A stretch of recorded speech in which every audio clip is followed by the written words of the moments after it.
We're very lucky today to have with us American writer John Wray. John, can you tell us about your upcoming novel, which in some ways is set in Moravia and Znojmo? Yeah, it's sort of loosely or indirectly based on my own family, on my mother's side. And since I've been able to sort of, how should I say it?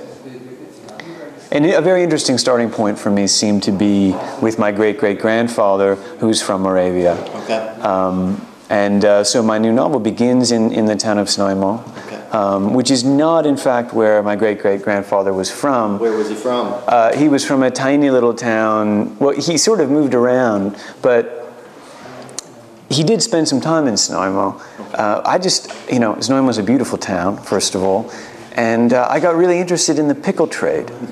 Pickle Trade. Yeah, because Znojmo was the center of pickle production. It was famous for its pickles. And you can find these wonderful postcards from Znojmo of pickles of all varieties, pickles floating above the city, a man with a stein of beer in one hand and a riding crop in the other, riding an enormous pickle through the sky. 19th century, early 20th century? Or? 19th and early 20th century, yeah. They, the pickles grown in Znojmo were exported all over the world, and especially in the Habsburg Empire also. So the novel begins there, and then, like my great-great-grandfather, the two characters then eventually end up studying in Vienna, going to school there, and establishing themselves there. How much historical research, not just in this book, but in your prior novels, which one actually is set in Civil War America. How much historical work do you need to do before writing a novel? Well, you do often have to do a lot of research, but not always as much research as people imagine that you have to do. Because an important point to keep in mind is that, let's say in my second novel, which had to do with the American Civil War, I decide what I want to describe about that period. So if I choose to write, for example, there's a long scene set at the Battle of Shiloh.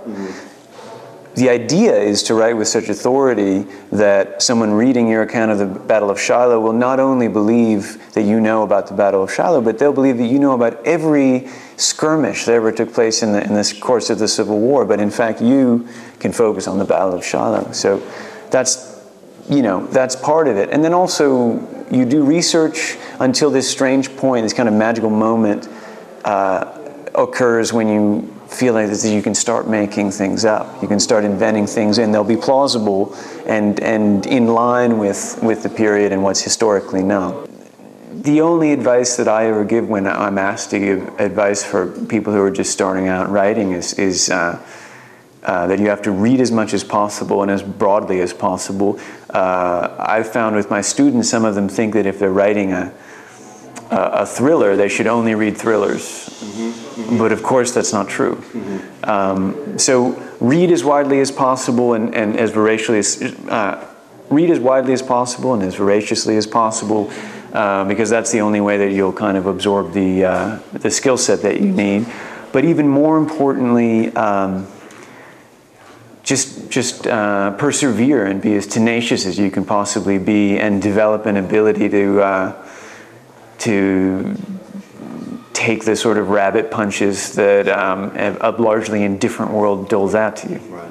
Because there are all sorts of people with a lot of talent who never even finish a book, because it is more than difficult work. I mean, of course it's hard, but it can be very punishing to your ego, particularly when you're starting out.